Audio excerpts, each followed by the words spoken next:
যোৰহাটত fast food প্ৰস্তুতকৰণৰ প্ৰশিক্ষণ 30 গৰাকী যুৱতী আৰু মহিলাৰ অংশগ্ৰহণ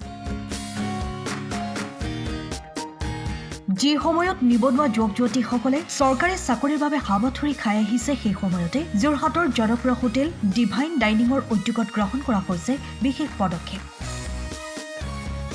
সেই অনুসৰি যোৰহাটৰ ডিভাইন ডাইনিঙৰ উদ্যোগত তথা ছায়া আৰু স্বাদ ইয়ামি খাটৰ সহযোগত যোৰহাটত দ্য কালিনাৰী ক্ৰাফ্ট শীৰ্ষক এক বিশেষ ফাষ্টফুড প্ৰস্তুতৰ প্ৰশিক্ষণ শিবিৰ অনুষ্ঠিত কৰা হয় এই প্ৰশিক্ষণ শিবিৰ অনুষ্ঠিত হয় যোৰহাটৰ গড়ালিৰ বিজি ইনত দুদিনীয়াকৈ এই প্ৰশিক্ষণ শিবিৰত যোৰহাটৰ প্ৰায় 30 গৰাকী যুৱতী মহিলা ভাৰতীয় আৰু চাইনিজ ফাষ্টফুড খাদ্য সামগ্ৰী প্ৰস্তুত কৰাৰ প্ৰশিক্ষণ প্ৰদান কৰা হয় যুৱতীসকলক নিজক স্বাৱলম্বী কৰি তোলাৰ লক্ষ্য আগত লৈ অনুষ্ঠিত কৰা এই প্ৰশিক্ষণত দেশ তথা ৰাজ্যৰ বহু পঞ্চতাৰকা হোটেলৰ মুখ্য চেফে প্ৰশিক্ষণ প্ৰদান কৰে এই প্ৰশিক্ষণৰ মুখ্য প্ৰশিক্ষক হিচাপে উপস্থিত থাকে ডিভাইন ডাইনিঙৰ স্বত্বাধিকাৰ ৰমেশ খান আৰু প্ৰশিক্ষক আফজাল আলী এই দুদিনীয়া প্ৰশিক্ষণত বিভিন্ন প্ৰকাৰৰ roll chowmein momo biryani tandoori snacks প্ৰস্তুতকৰণৰ প্ৰশিক্ষণ প্ৰদান কৰা হয় ভাল লাগিছে আমি মানে যিবিলাক নাজানিছিলোঁ সেইবিলাক আমি এতিয়া জানিছোঁ আৰু ঘৰত আমি বনাইছিলোঁ যদিও মানে এইবিলাক পাৰফেক্ট হোৱা নাছিলে ইয়াত মিষ্টাৰৰ ওচৰত শিকি পিনি এইবিলাক মানে সকলোবিলাক পাৰফেক্টকৈ হৈছে আৰু মানে বহুত টান বুলি ভাবিছিলোঁ এইবিলাক ৰেচিপিবিলাক বনাওঁতে কিন্তু ইমানো টান নহয় মানে বহুত ইজি টাইপত শিকাইছে ভাল লাগিছে আমাৰ মানে পাকঘৰত যিবিলাক সামগ্ৰী থাকে সেই সামগ্ৰীবিলাকে যে আমি ইমান ধুনীয়া ধুনীয়া মানে ৰেচিপি বনাব পাৰোঁ সেইবিলাক মানে গোটেইবিলাক শিকাই দিছে কিবা প্লেনিং আছে নে এইটো ক্ষেত্ৰত হয় আছে মই মানে এখন ফাষ্টফুডৰ ষ্টল খুলিম বুলি ভাবিছোঁ তাৰোপৰি মই মানে বেকাৰী কাৰবাৰবিলাক কৰি আছোঁ তাৰপিছত আকৌ স্কুলৰ টিফিন ছাৰ্ভিচবিলাক কৰি আছোঁ যে সেইবিলাকত প্ৰয়োজন হয়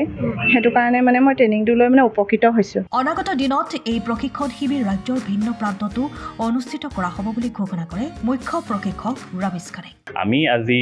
যোৱাকালি আৰু আজি যোৰহাটত পোনপ্ৰথমবাৰৰ বাবে কালিনাৰী ক্ৰাফ্ট ডিভাইন ডাইনিং আৰু স্বাদ group of industry Chhaya group of industry তেওঁলোকৰ যৌথ প্ৰচেষ্টাত প্ৰথমবাৰৰ বাবে যোৰহাটত এটা আমি ফাষ্টফুডৰ কৰ্মশালা আমি আৰম্ভ কৰিছোঁ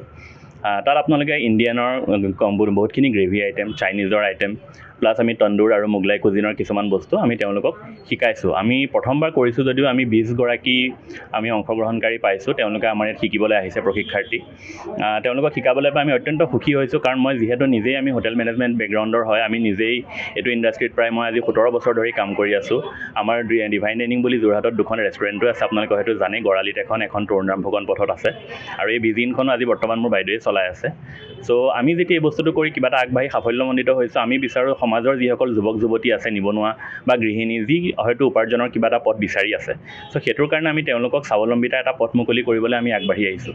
আমাৰ এইটো কোনো ব্যৱসায় নহয় বা আমি এইটো কমাৰ্চিয়েলি কৰা নাই আমি সমাজৰ দুজনক সহায় কৰিবলৈ আমি আগবাঢ়ি আহিছোঁ কাৰণ এনেকুৱা এটা ফুড ক্ৰাফ্ট ইনষ্টিটিউট যোৰহাটত নাই বা থাকিলেও হয়তো এইটো সময় অলপ দীঘলীয়া হয় বা পইচাৰো হয়তো যথেষ্টখিনি দৰকাৰ হয় চ' সেইকাৰণে আমি এই দুদিনীয়া প্ৰশিক্ষণটোত আমি চেষ্টা কৰিছোঁ যিমান পাৰোঁ তেওঁলোকক আমি হাতে কামে লাগি তেওঁলোকক আমি দুটা আইটেম যাতে শিকাব পাৰোঁ যাতে তেওঁলোকে আগলৈ গৈ নিজৰ কিবা এটা ব্যৱসায় আৰম্ভ কৰিব পাৰে হয়তো আপোনালোকে ফাষ্টফুড ঠেলা বুলি কওক বা এখন সৰু ৰেষ্টুৰেণ্ট বুলি কওক বা এটা ক্লাউড কিচেন বুলি কওক ত' এইখিনিত তেওঁলোকে কৰি জীৱনত কিবা এটা আগবাঢ়ি যাব পাৰে আৰু যদি আমাৰ মাজৰ পৰা 2-3জন তেনেকৈ আমি উলিয়াব পাৰোঁ সেইটোৱে আমাৰ কাৰণে এটা বহুত ডাঙৰ এচিভমেণ্ট বুলি আমি ভাবিম আৰু আজি আমাৰ প্ৰশিক্ষণটো প্ৰায় শেষেই হৈছে এতিয়া আমি ম'ম' বনাই আছোঁ তন্দুৰী চিকেন আমি কৰিম আৰু আবেলি আজি আমি চাৰ্টিফিকেট ডিষ্ট্ৰিবিউশ্যন কৰিম আমাৰ 3জনমান মুখ্য অতিথি আহিব আৰু তাত আমি এটা কাউন্সেলিং ছেশ্যনো কৰিম ধৰি লওক ছুইগি জমেট' অনবৰ্ডিঙৰ কাৰণে বা ফুড লাইচেঞ্চিঙৰ কাৰণে কি নথিপত্ৰ লাগে কি প্ৰচেছ হয়তো বহুতে নাজানে বহুতে ভাবে ফুড লাইচেঞ্চ এখনত বহুত হাজাৰ টকা লাগে একো নালাগে এইটো চিম্পল প্ৰচেছ হয় আমি এইখিনি শিকাই দিম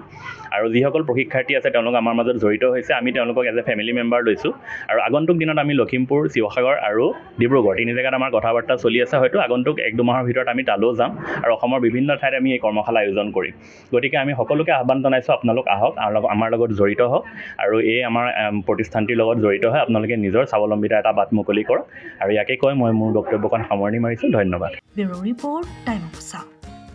সময়ৰ খবৰ সময়ত পাবলৈ ফ'ল' কৰক টাইম অফ আছা